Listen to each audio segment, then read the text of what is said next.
Hello and welcome back. Like we talked about in the last class, if we want to know how to parent our kids, we need to know what our goals are. We need to know where we're headed, what we want our kids to learn, and what kind of people we want them to be. Without a sense of direction, we may teach our kids a lot of things, but probably not all the things we'd really like to. Have you been thinking about what is important to you, what you're aiming for? Today we're going to talk about our values and how to parent based on those things that matter most to us. So what is important to you? What are your values? What do you want to be your values? You may have some that are already a part of your blueprint. Maybe you value spending time with family or working hard or loving people. As we've seen, sometimes other unhelpful things that get stuck in our worldview can keep us from acting and living out these values. Have you ever really wanted to do something one way and you end up not doing that at all? You want to be patient, but you yell instead. You want to eat healthy, yet you find yourself snacking on junk food. You want to get up before your kids, but you still sleep until they wake you up. It's like there are these two opposite sides inside of us that want different things.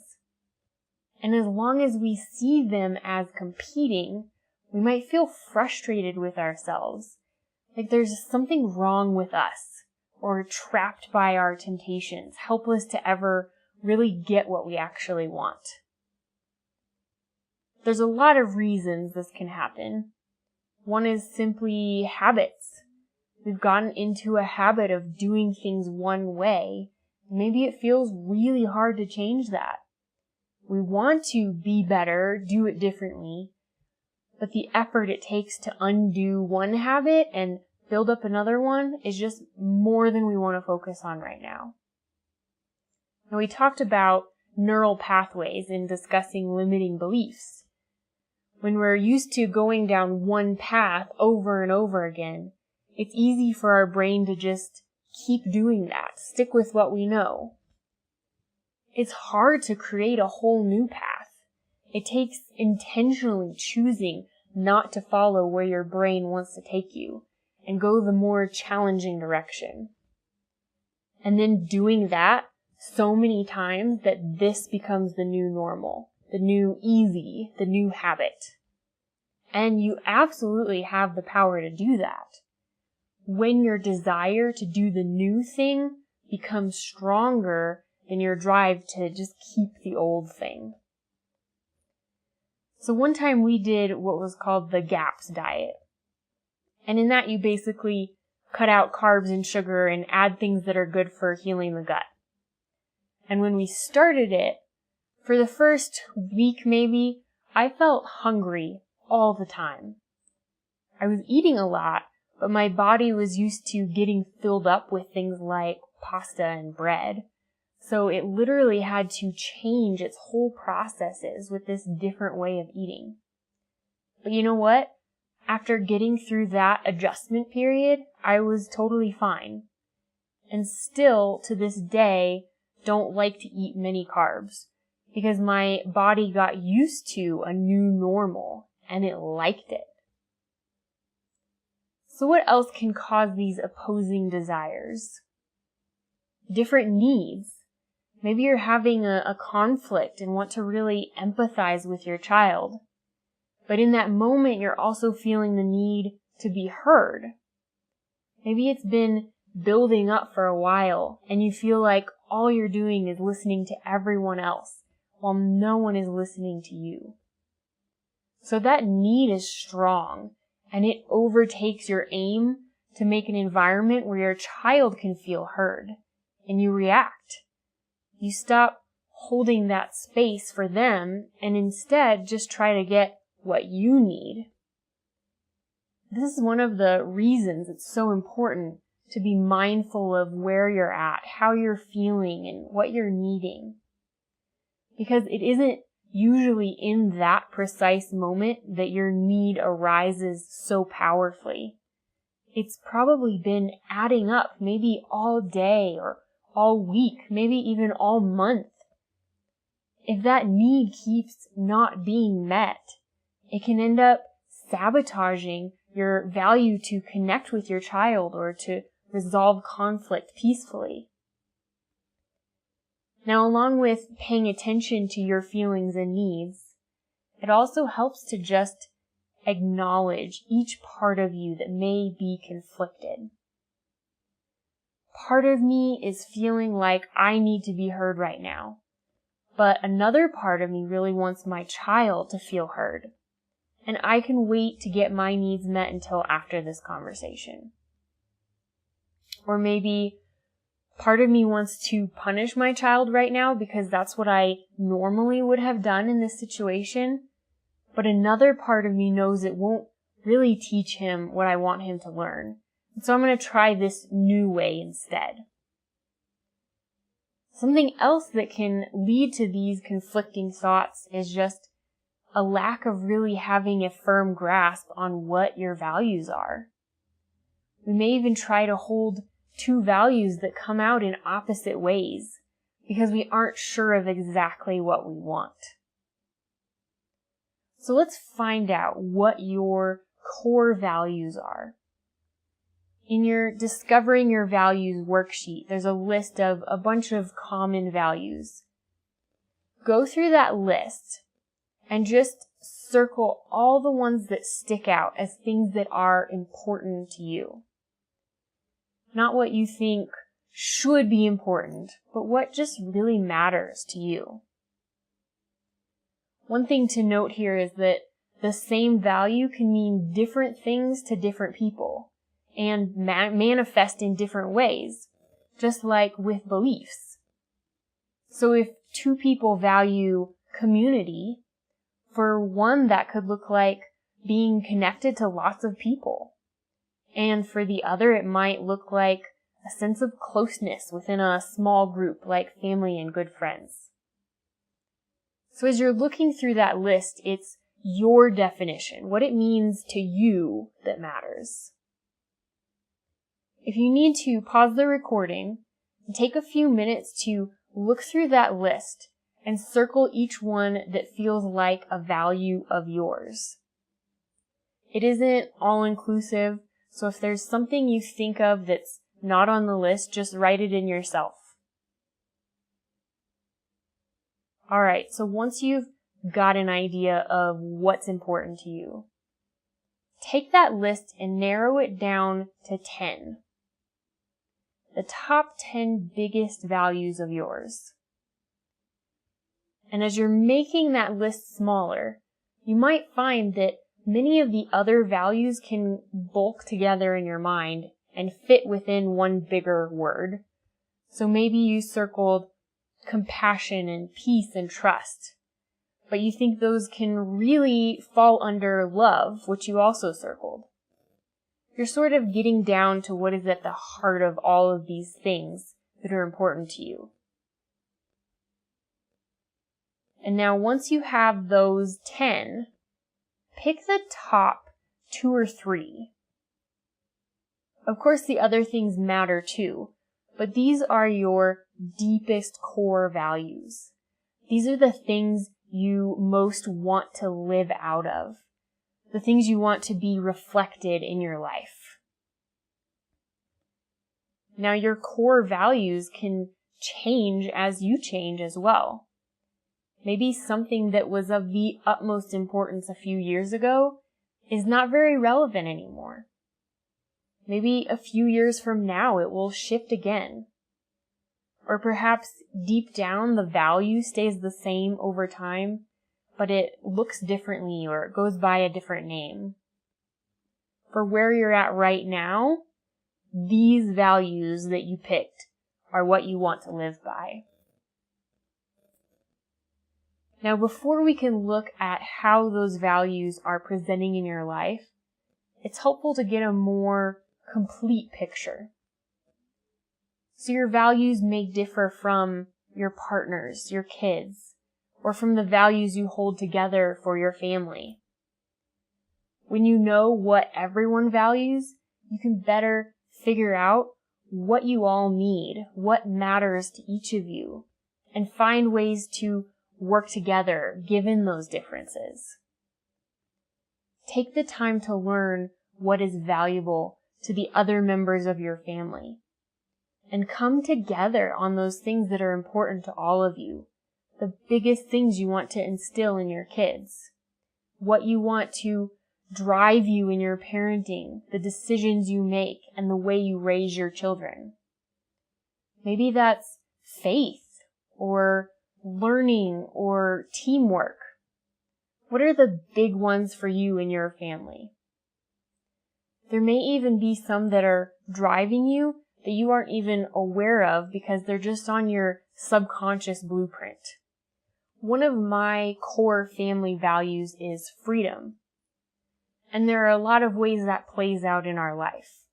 We love to have adventures, do things together, be spontaneous, travel, and have a lot of wiggle room with anything we do in life. So we homeschool our kids, and my husband and I each have our own businesses working for ourselves. We try to keep our calendars generally open in the sense of not making a ton of commitments that would keep us from what we really want to do.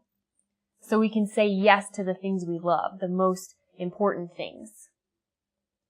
And while this has always been a big one for us, I can look back now and see the times where there was a value that was even stronger, that would often overtake the value of freedom, like safety and stability. We didn't know it then, but in the past, this was a main subconscious core need that sort of ended up defining what freedom and flexibility looked like in our life then. There will always be other factors at play, some even outside of our awareness. And maybe your life doesn't look like what you want it to right now. But life is a journey, and when we focus on living through our values and main goals, we can get to where we want to go. So after this class, really take the time to find what your values are. And then look at the areas where those values are leading your life, the areas where they're not, and if there's anything you'd like to change about that. When using your values in parenting, that can impact what you say yes or no to, what decisions you make, how you treat your kids, the way you teach them, and how you help them overcome challenges and grow. Now, one aspect of parenting through your values that I want to discuss with you is in the rules that you make and enforce. I shared the story in the last class of my daughter and the confusion around the way we talked with her about secrets. The importance of sharing the why instead of just the what. And the same applies with rules. Often when we have rules for our home or with our kids, we're only communicating the what, the method, and not the reason behind it. You say, no hitting, or we don't speak to each other like that, or that's disrespectful. So your children don't really learn why this is important, or where it's coming from, or what you really mean. There's just all these rules they have to remember. And it sets them up for confusion if there's ever a situation where the rules don't apply. Also, it predisposes you to think of consequences. Because if you have this rule, then what happens if the rule is broken? What do you do if your child doesn't want to follow the rule? How do you enforce these things? Do you reward or punish, or just feel helpless to do anything about it? This is how the method of making what's important to you happen overtakes the desire behind it. The what becomes a bigger deal than the why. So let me give you an entirely new method that will help you succeed in getting your message across and really teaching your kids what you want them to learn. So first, get rid of the rules. No more rules in the traditional sense. And if that sounds really scary, don't freak out just yet. You'll get to replace it with something better. And here's where you need to really know what your values are. Because instead of having rules, we're going to talk about having boundaries according to your values. Why are we calling it boundaries? Well, we're not just replacing the word rule with the word boundary while still meaning the same thing. We can be good at doing that sometimes, can't we? Like replacing obey with listen and punishment with consequence or discipline, just to make ourselves feel better about it. We're doing something totally new here. A rule is typically something rigid and focuses more on what to do after it's broken. A boundary is more flexible, centered around values, and is more about prevention and learning. So let's forget the rules and try a new method. So I'll start with an example. One thing I value is basically valuing people, treating them respectfully with kindness and understanding, recognizing that their needs and thoughts and feelings are important. Here's how that value might guide me if my younger kids are fighting. So say one child is building a tower of blocks, and another one comes over and just knocks it down. The one building gets so angry and starts hitting and pushing the other one away. So then that one reacts and hits back. Now there are a lot of different things to address in this situation, but the one to focus on first is the hitting. So I see them fighting, and I go over and separate the two and say, "Oh man, you guys seem really frustrated and I see hitting. I don't like to see anyone getting hurt, so I'm going to sit here between you while we figure this out." So I'm taking care of the most pressing need first by creating a boundary and physically intervening while communicating why and what I notice. What I'm not doing here is blaming or accusing or getting upset myself. I'm saying what I see and what's important to me, no one getting hurt. Then I have two little people who need to get regulated and calm down. So that's my next focus. That might mean listening to them telling me what happened while empathizing, or holding and hugging one or both of them, or giving them another outlet for their frustration, or helping to rebuild the tower that was knocked over. Once they're no longer dysregulated, now we can address the rest of what's going on here. And maybe right now in this moment isn't even the best time to talk about it.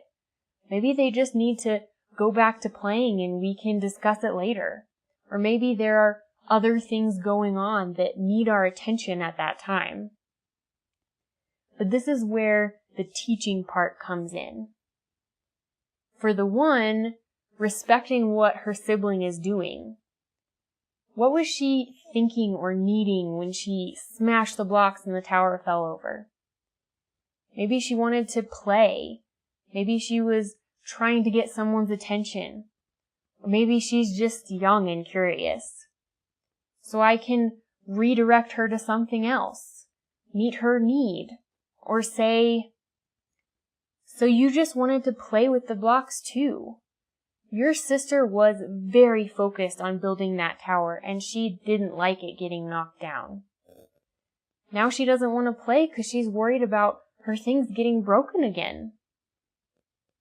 I'm helping to give her a better awareness of what's going on and how her actions impacted her sister without fault or blaming.